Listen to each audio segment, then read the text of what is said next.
नमस्ते बच्चों, एक बार फिर से आपका स्वागत है हमारे इस YouTube चैनल रेडियंस ट्यूटोरियल पर। और आज हम फिर से आप लोगों के बीच लेके आए हैं बिहार बोर्ड कक्षा 8 हमारी दुनिया बुक का ये इकाई 1 का क है, भूमि मृदा एवं जल संसाधन। आज इस अध्याय का हम लोग अध्ययन करेंगे। चूंकि ये अध्याय बहुत लंबा है और थोड़ा सा एक्सप्लेन करना होता है तो बहुत लंबा वीडियो हो जाएगा, तो फिर हमको अपलोड करने में प्रॉब्लम होगा और आपको भी पढ़ने में प्रॉब्लम होगा। इसलिए हम इसको चाहते हैं 2 भागों में विभाजित करने के लिए। तो आप अगर इस फर्स्ट पार्ट को देखते हैं तो इसके बाद वाले पार्ट को भी आप जरूर देखेंगे। उसको देखने के लिए आप हमारे प्लेलिस्ट में जाएंगे तो आप इसके बाद वाले चैप्टर को भी अध्याय का जो मैं अध्ययन करूंगा, आपको कराऊंगा, वो आप वहां से देख पाएंगे। और इससे पहले के क्लासेस को देखने के लिए भी आप हमारे प्लेलिस्ट को जरूर विजिट करें। और चैनल पे पहली बार आए होंगे तो इस चैनल को सब्सक्राइब करना नहीं भूलेंगे। तो सबसे पहले है ये भूमि मृदा एवं जल। तो भूमि कहें या मृदा कहें वो एक ही है, लेकिन भूमि मतलब भूमि है, जंगल भी है, पहाड़ भी है, वो सभी क्या है, भूमि है। लेकिन मृदा मतलब जहाँ पे खेती की जाती है, जिसको मिट्टी बोलते हैं, वो मृदा हो गया। तो मृदा एवं जल संसाधन है ये। इससे पहले के अध्याय में हम लोगों ने संसाधन किसको कहते हैं उसको पढ़ा है। आज हम लोग भूमि मृदा एवं जल के बारे में पढ़ेंगे। तो किस किस तरह से ये हमारे जीवन में उपयोग में आते हैं और किस तरह से ये हमको प्रभावित करते हैं और हम इसको किस तरह से प्रभावित करते हैं, इसके बारे में इस अध्याय में अध्ययन होगा। तो सबसे पहले है भूमि। क्या है देखिए, मधु और रवि को दादाजी के साथ खेत पर घूमने में बड़ा मजा आ रहा था। ये मधु और रवि 2 नाम के बच्चे हैं जो दादाजी के साथ घूमने गए हैं। चारों ओर धान के पौधे लहलहा रहे थे। लहलहाने का मतलब क्या है, बहुत अच्छी स्थिति में पौधे थे, हरे भरे थे, हरियाली ही हरियाली नजर आ रही थी। तभी मधु दादाजी से पूछ बैठी, क्या सभी जगह भूमि ऐसी ही है? भूमि नहीं होती तो?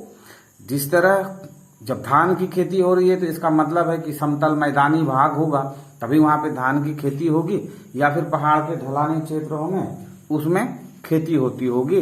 तो ऐसी ही भूमि हर एक जगह होती है। ये रवि और मधु, ये दोनों में से मधु ने दादाजी से पूछा। दादाजी ने कहा, भूमि एक महत्वपूर्ण प्राकृतिक संसाधन है। मानव इस पर निवास करता है। निवास करता मतलब रहता है। अपनी आवश्यकताओं की अधिकतर वस्तुएं भी वह इसी से प्राप्त करता है। हम अपने आवश्यकता की जितनी अधिक वस्तुएं होती है उसको हम कहाँ से प्राप्त करते हैं? इसी भूमि से प्राप्त करते हैं। पृथ्वी के कुल क्षेत्रफल के 29% भाग पर भूमि का विस्तार है। अब देखिए यहाँ पे इसमें प्रश्न जो दिया गया है, जब आप ऑप्शन वाला बहुवैकल्पिक प्रश्न बनाएंगे तो सबसे पहला प्रश्न यही मिलेगा। इसका उत्तर है देखिए यहाँ पे 29% भाग, यानी कुल भूमि। ये जो आप पृथ्वी देख रहे हैं इस पे कुल भूमि कितना है? 29% ही है। यह पहाड़ी, पठारी, मैदानी, दलदली, मरुस्थलीय, हिमाच्छिद्र एवं वनाच्छादित रूपों में पाई जाती है। मधु ने टोकते हुए कहा, दादाजी तब तो भूमि के विविध रूप देखने को मिलते होंगे, मतलब अलग अलग रूप देखने को मिलते होंगे। विविध मतलब अलग अलग। दादाजी ने कहा, हाँ, भूमि के ये विविध रूप मानव बसाव को एक समान रूप से आकर्षित नहीं करते हैं। ये जो विविध रूप है वो क्या है? मानव बसाव को समान रूप से आकर्षित नहीं करते हैं, ये दादाजी कह रहे हैं। इन चीजों को आप ध्यान रखेंगे, आगे जो प्रश्न आएंगे उसका उत्तर इससे निकलना है। चूंकि मैदानी भाग में जीवन जीना आसान है, सभी सुविधाएं आसानी से उपलब्ध होती हैं, अतएव मैदानी क्षेत्रों में सघन जनसंख्या पाई जाती है। क्या सुविधाएं होती है? आप सड़कें बनाएंगे तो मैदानी क्षेत्र की सड़कें समतल होगी तो आप साइकिल भी चला लेंगे, लेकिन पहाड़ी क्षेत्र में सड़कें बनेंगी तो आपको साइकिल उस चढ़ाव पे चढ़ाने में तो आपका दम निकल जाएगा। इंजन वाली गाड़ियों को भी चलने में परेशानी होगी। तो सुगमता से लोग कहाँ चल पाते हैं? जो सड़कें समान होती हैं, बराबर होती हैं। अब देखिए भूमि का उपयोग, अब कह रहा है कि भूमि का उपयोग। दादाजी ने पूछा, मधु तुम बताओ तो भूमि के क्या क्या उपयोग हैं? अब देखिए भूमि के क्या क्या उपयोग हो सकते हैं। मधु ने कुछ देर सोचकर कहा, भूमि का उपयोग हम भिन्न भिन्न कामों में करते हैं। भूमि पर कृषि कार्य होता है, इसी पर पेड़ पौधे उगते हैं। मकान, गांव, शहर, तालाब, नहर, कुआं, चापाकल, सड़क मार्ग, रेल मार्ग, पाइपलाइन मार्ग, कारखाना, विभिन्न खेलों के मैदान एवं स्टेडियम इत्यादि भूमि पर ही तो बनते हैं। मतलब जो कुछ भी है वो सब तो सब भूमि पर ही है। मुझे तो लगता है जब जैसी जरूरत तब मानव भूमि का वैसा उपयोग अपने विवेक के अनुसार करता है। बात सही है, आप जो कुछ भी करते हैं इसी भूमि पे तो करते हैं। भूमि उपयोग में अंतर, भूमि के उपयोग में अंतर क्या है, रवि ने पूछा। दादाजी ने इससे पहले कहा था ना कि भूमि का जो बनावट है, जो प्राकृतिक रूप से भूमि बनी हुई है, उसमें से जो मैदानी क्षेत्र है वो लोगों को अधिक प्रभावित करता है। तो उसी से संबंधित ये सवाल है, हम सभी जगह भूमि का एक तरह से उपयोग क्यों नहीं करते। दादाजी ने कहा बिल्कुल ठीक, भूमि का उपयोग सभी जगह एक समान नहीं है। इसमें अंतर एक मुख्य कारण समय एवं क्षेत्र के अनुसार मानवीय जरूरतों में बदलाव आना है। क्या है, समय एवं क्षेत्र के अनुसार, मतलब पहाड़ी क्षेत्र है या फिर समय क्या है, कहीं पे मानसून का बारिश होता है, कहीं पे बहुत गर्मी होती है, तो उस तरह से बदलाव आता है। इसी कारण कभी वन क्षेत्र को साफ करके आदिवासीय क्षेत्र यानी बसाव वाले क्षेत्र में परिवर्तित किया जाता है या कृषि क्षेत्र के रूप में विकसित किया जाता है, तो कभी कृषि क्षेत्र को आदिवासीय क्षेत्रों के रूप में विकसित किया जाता है। कृषि योग्य भूमि पर कारखाने भी लगाए जाते हैं। कभी कभी तो आदिवासीय क्षेत्रों की जगह पर सड़क या रेल मार्ग भी विकसित किए जाते हैं। तो ये बदलते रहते हैं आंकड़े, किसका, भूमि का। अब देखिए रवि ने पूछा, दादाजी क्या एक समान भूमि होने के बावजूद भी एक प्रदेश से दूसरे प्रदेश में भूमि के उपयोग में अंतर पाया जाता है। अगर समान प्रकार की भूमि हो तो क्या एक प्रदेश से दूसरे प्रदेश में भूमि में जो अंतर पाया जाता है उसमें कोई अंतर होगा क्या। दादाजी ने कहा हाँ, विश्व के कई स्थानों में फैली घास भूमियों में खेती की जाती है। प्रेरी प्रदेश में गेहूं की खेती की जाती है, तो भूमध्य प्रदेश में भूमि पर रसदार फलों की खेती की जाती है। इसी तरह मैदानी भागों में कृषि कार्य की अधिकता देखी जाती है, तो पठारी भागों की भूमि जो कृषि कार्य के लिए उतनी अनुकूल नहीं है, वहां कृषि कार्यों में अतिरिक्त उद्योग की स्थापना को प्रमुखता दी जाती है। एक ही तरह के भूमि में वहां की जलवायु पे निर्भर करता है कि खेती के अलग अलग रूपों को वहां किया जाता है। धान की खेती करने के लिए मानसून की बारिश होना जरूरी है। गेहूं की खेती को करने के लिए ठंड का होना अधिक आवश्यक है। तो इस तरह से अलग अलग क्षेत्रों का जो पर्यावरण है वो निर्भर करता है वहां के भूमि के उपयोग का। अब देखिए भूमि उपयोग को प्रभावित करने वाले कारक कौन कौन से कारक हैं, भूमि को प्रभावित करने वाले, उपयोग को प्रभावित करने वाले। रवि ने पूछा, दादाजी भूमि का उपयोग किन किन कारकों से प्रभावित होता है। दादाजी ने कहा भूमि का उपयोग प्रमुख दो कारकों से प्रभावित होता है, एक प्राकृतिक कारक है और दूसरा मानवीय कारक है। इन चीजों को आपको याद रखना है, इससे संबंधित आपको प्रश्न मिलेंगे कि भूमि को प्रभावित करने वाले कौन कौन कारक हैं और वो कारक किस तरह से काम करते हैं उसको देखिए। प्राकृतिक कारक जो हैं वो कैसे करते हैं। रवि बोला प्राकृतिक कारक का क्या मतलब है। अब दादाजी समझा रहे हैं कि स्थल रूप में भिन्नता, मृदा की विशेषता, खनिज की उपस्थिति, जलवायु एवं जल संबंधी विशेषताएं इत्यादि जैसे प्राकृतिक कारक भूमि के उपयोग में परिवर्तन ला देते हैं। कैसे लाते हैं देखिए, कठोर भूमि के कारण पठारी क्षेत्रों में कारखाना प्रमुखता से लगाए जाते हैं, जबकि मैदानी भूमि में फसलों की खेती की जाती है। पठारी क्षेत्रों में जहां खनिज पाई जाती है वहां खनन कार्य किया जाता है। तो भूमि के उपयोग में अंतर आ गया। मानसूनी जलवायु क्षेत्रों में धान की खेती की जाती है, तो शीतोष्ण जलवायु वाले में गेहूं की खेती की जाती है। तो ये क्या है, ये हमारे प्राकृतिक कारण हैं। भूमि एक जैसे ही हैं, लेकिन प्राकृतिक कारण जो हैं वो दोषी हैं इनके उपयोग में। दादाजी ने कहा कि तकनीकी ज्ञान में वृद्धि, जनसंख्या वृद्धि, श्रमिकों की उपलब्धता तथा मानवीय आवश्यकताओं में अंतर इत्यादि भूमि के उपयोग में परिवर्तन ला देते हैं। जनसंख्या वृद्धि के कारण भूमि उपयोग में अंतर आ जाता है। शहर के पास भवनों के निर्माण हेतु भूमि की मांग बढ़ी है, परंतु भूमि की मात्रा सीमित है। इस समस्या से निपटने की तरकीब भारतीय वैज्ञानिक एवं शहर नियोजकों ने भी ढूंढ ली। हाँ दादाजी, हमारे गांव की खाली पड़ी बंजर जमीन पर पंचायत भवन बन गया है। यह भी तो बदलते भूमि उपयोग का उदाहरण है। समझ में आ गया?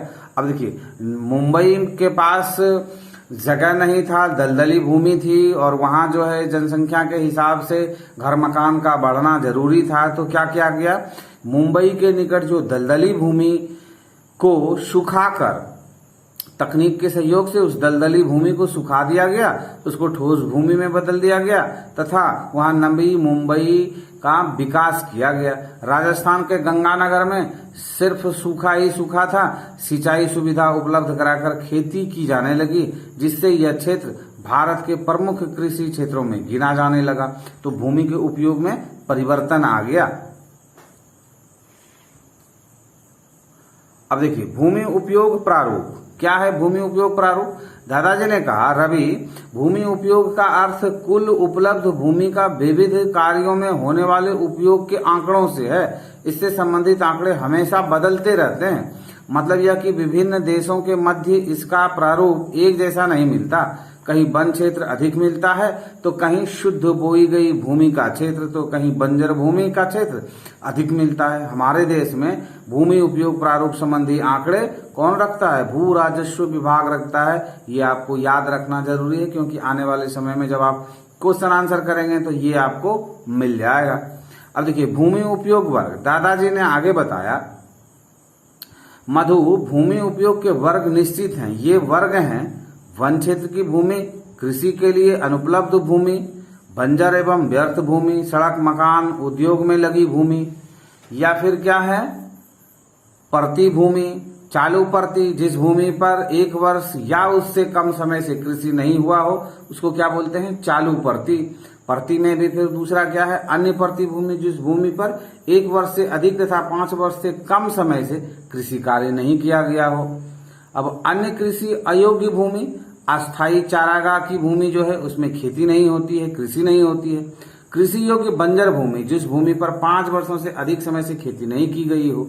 और फिर क्या है, 5वां, शुद्ध बोई गई। तो ये भूमि के जो उपयोग के वर्ग हैं कुल कितने हैं? ये 5 हैं। ये आपको याद रखना है कि ये कुल 5 हैं। इनसे आपसे प्रश्न पूछा जाएगा। अब देखिए, भूमि संरक्षण की आवश्यकता, इस भूमि को सुरक्षित करना, संरक्षित करना क्यों आवश्यक है, इसके बारे में इसमें बताया गया होगा। अब देखिए, रवि ने दादाजी से कहा, इस प्रकार तो बढ़ते उपयोग के कारण भूमि पर बहुत दबाव बढ़ रहा है। दादाजी बोले, बिल्कुल सही।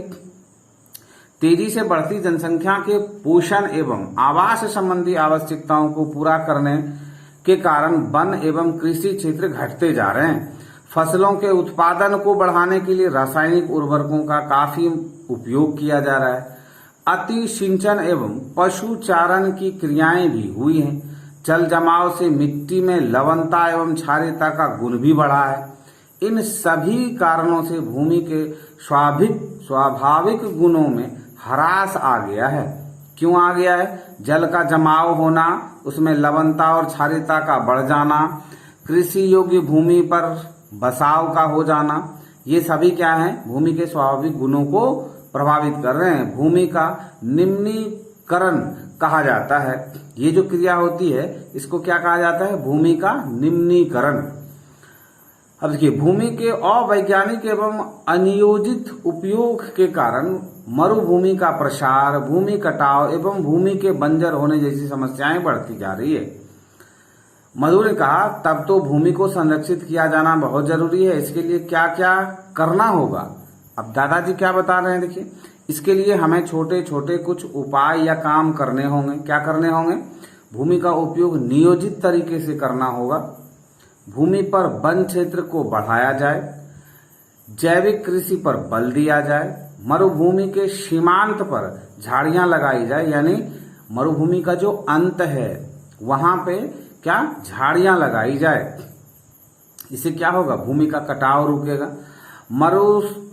भूस्खलन रोकने के लिए पर्वतीय ढलानों पर वृक्षारोपण हो एवं प्रतिरोधी दीवारें बनाई जाए। ढलान पे, पर्वत के ढलान पर क्या किया जाए? वृक्षारोपण किया जाए या फिर प्रतिरोधी दीवार लगाया जाए जिससे भूमि का स्खलन यानी भूमि का कटाव ना हो।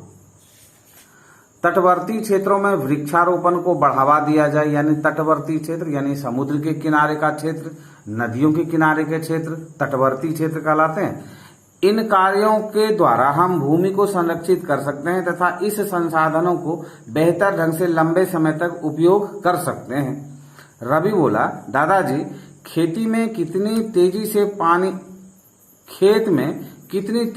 पानी आ रहा है? इससे तो हमारे खेत की मिट्टी भी कटेगी, फसलों को भी नुकसान होगा। दादाजी ने कहा, हाँ चलो हम मिलकर इसे मिट्टी से भर दें ताकि जल का खेत में जाना बंद हो जाए। सब मिट्टी के कटाव को रोकने में लग गए जिससे खेत में जल भराव ना हो। मृदा संसाधन। रीना, सुरेश, सलमा और सुखविंदर एक साथ मिट्टी से खेल रहे थे। रीना मिट्टी से गाड़ी बना रही थी तो सुरेश मिट्टी की गोलियां। सभी अपने अपने कामों में व्यस्त एवं खुश थे। अचानक सुखविंदर बोला, इतनी मिट्टी आई कहाँ से? क्या मिट्टी के बिना भी चीजें उग पाती? रीना बोली, देखो ना, पृथ्वी पर जितने भी पेड़ पौधे, घास एवं झाड़ियां पाई जाती हैं उनमें से अधिकांश मिट्टी में ही उगते हैं।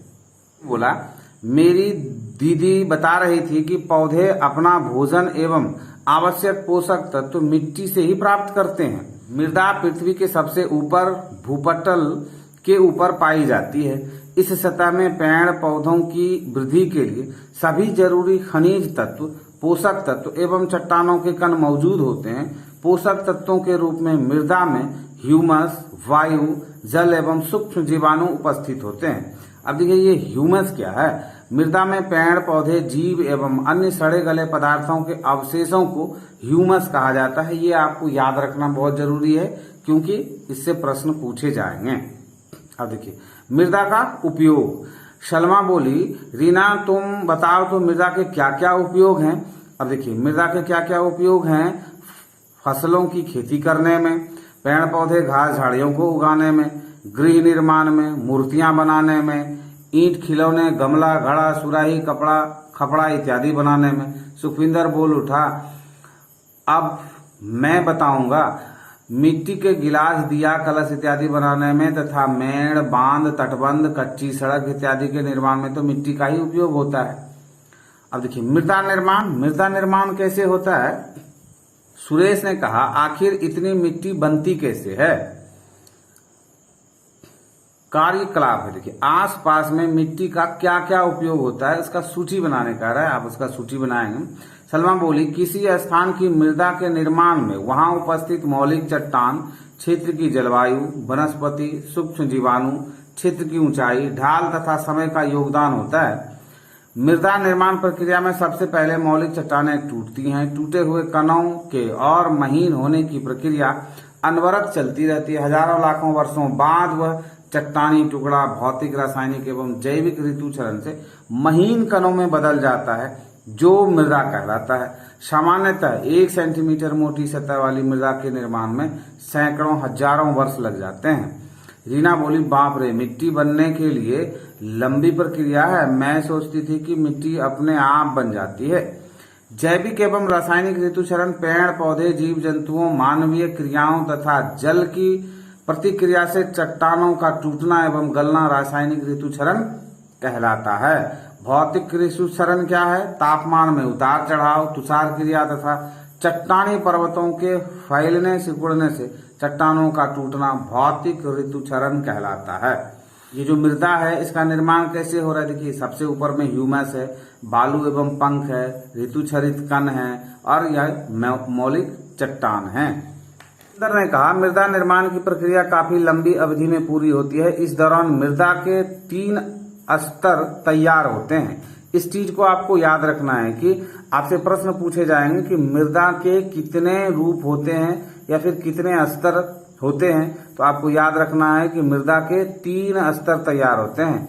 इन्हें ऊपर से नीचे की ओर क्रमशः अ स्तर, ब स्तर और सौ स्तर कहा जाता है। ऊपरी स्तर अ ह्यूमस की अधिकता होती है, ब स्तर में बालू एवं पंख की अधिकता होती है और सौ स्तर में ऋतुचरण से प्राप्त चट्टानी कण मिला करते हैं। जबकि सबसे निचले स्तर के मूल चट्टानी होते हैं, इसे स्तर 2 भी कहा जाता है, लेकिन 3 स्तर ही आपका आंसर होना है। मृदा के प्रकार, अब देखिए इस भूमि के जो प्रकार हैं उसके बारे में बताया गया है। तो क्या है, मीरा ने पूछा क्या सभी जगह की मिट्टी एक ही प्रकार की होती है? सलमा ने कहा मैं बताती हूँ। मृदा निर्माण के कारकों में स्थानीय भिन्नता के कारण सभी जगह एक तरह की मृदा नहीं पाई जाती है। मृदा वर्गीकरण में कई आधार हैं। देखिए उर्वरता, इस आधार पर मृदा को उर्वर और अनुर्वर, मतलब जो बंजर है उसको अनुर्वर और जो उपजाऊ है उसको उर्वर, 2 भागों में बांटा जाता है। उर्वर मृदा उपजाऊ होती है, जबकि अनुर्वर मृदा में उपजाऊपन कम होता है। नदी घाटी क्षेत्रों की मृदा उर्वर तथा पहाड़ी एवं मरुस्थलीय क्षेत्रों की मृदा अनुर्वर होती है।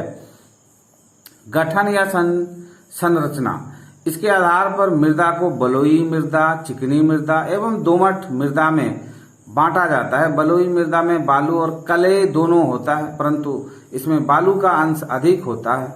चिकनी मृदा में कले की अधिकता होती है, जबकि दोमट मृदा में बालू और कले का मिश्रण लगभग समान अनुपात में होता है।